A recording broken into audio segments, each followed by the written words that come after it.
Hey y'all, good morning. It's Mrs. Cameron, and I'm going to be talking to you about problem-based learning, also known as PBL. This is student-centered approach, so we have to get creative in our teaching. We're going to be looking through a spelling lesson for a PBL. What relevant goals, content standards, course or program objectives, learning outcomes will this design address? So our standard is 5FLWC4. Know and apply grade level phonics and word analysis skills when encoding words. Write legibly, spell grade appropriate words correctly, consulting references as needed. Write legibly in manuscript and cursive. So we're going to create a plan on teaching the children how to write cursive, as well as teaching them to spell correctly on their grade level. The second slide, we are going to write the words in cursive and spell the words correctly in phonological suffix. Why is spelling in cursive taught? First, we explain to our students why it's important for them to know how to spell and write in cursive. And it's important because knowing how to spell will help the students in their future endeavors, as well as knowing cursive to sign their name onto important documents. After the students understand why they need to know how to spell and write in cursive, they'll be more eager to learn these tasks that they need in life. We often forget that the Constitution's wrote in cursive. If they don't know how to write in cursive, they often don't know how to read it. We will find multiple strategies and activities to teach a lesson to ensure 85% or more of our students are learning the material we're teaching.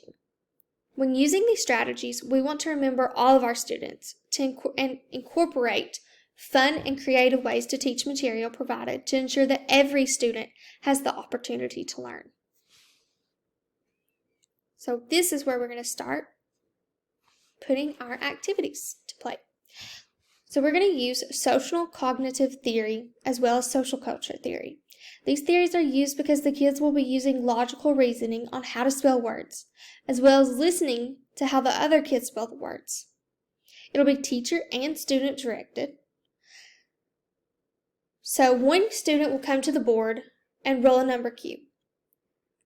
They'll use the smart board to write the given word.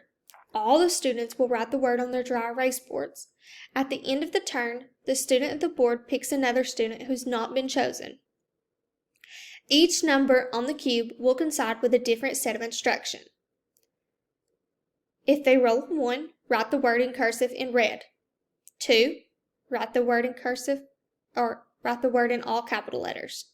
Roll a 3, write the word in all lowercase letters. 4, write the word in all cursive with green. Roll 5, write the word in your favorite color. Roll a 6, write the word in your own choice of color and style. It'll be a formative assessment and you only need a couple of resources and materials. This is a set of our rules, as well as an example of a student being at a board and writing on their paper as well. Our second activity will be using information processing theory. This theory is being used because the students will have completed other activities that will have helped them learn their spelling words, so this will have pushed their spelling words into long-term memory, which will now help them complete their practice test. This is as well student and teacher directed. Students will have to take a practice test in the middle of the week to prepare them for their final testing. This test will be multiple choice test where a sentence is given with a spelling word and the students will choose the correct spelling for that word. It'll be a formative assessment as well, and you don't need many materials for it either. The third activity will be using social cognitive theory. I'll be using this theory in my lesson plan because the students will have learned to write in cursive by watching me write in cursive, so they will be imitating what I have done. It will be teacher and student directed. The students will be writing one paragraph a day in cursive with at least 2 of their spelling words to help them learn the words as well as giving them practice on their cursive. They will have an example of all the cursive letters on the board, and it will be a formative assessment and you still don't need very many resources for this activity. A benchmark. When using a PBL style of teaching, you still need a benchmark. I'll be using my second and third activity for the benchmark.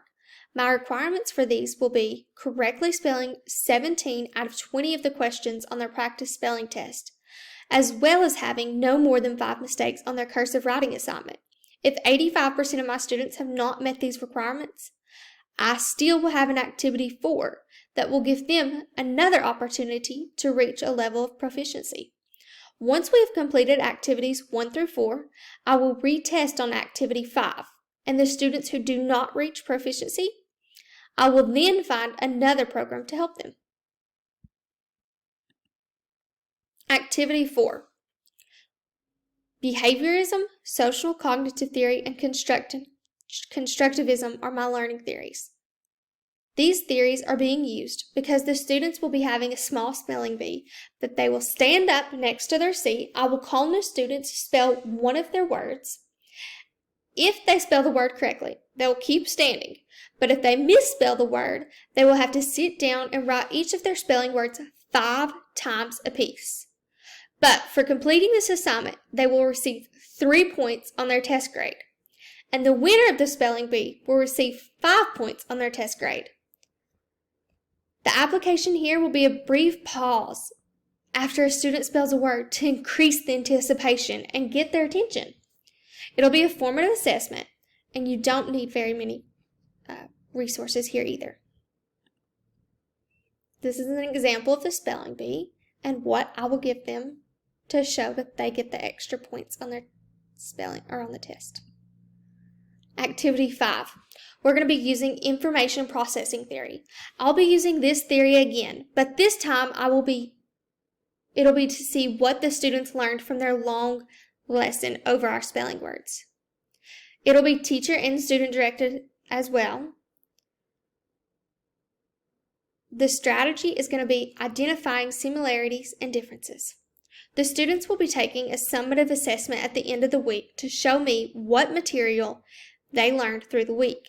This will be multiple choice where a sentence is given with a spelling word, and the student will have to choose the correct spelling for that word, or choose to leave it the same.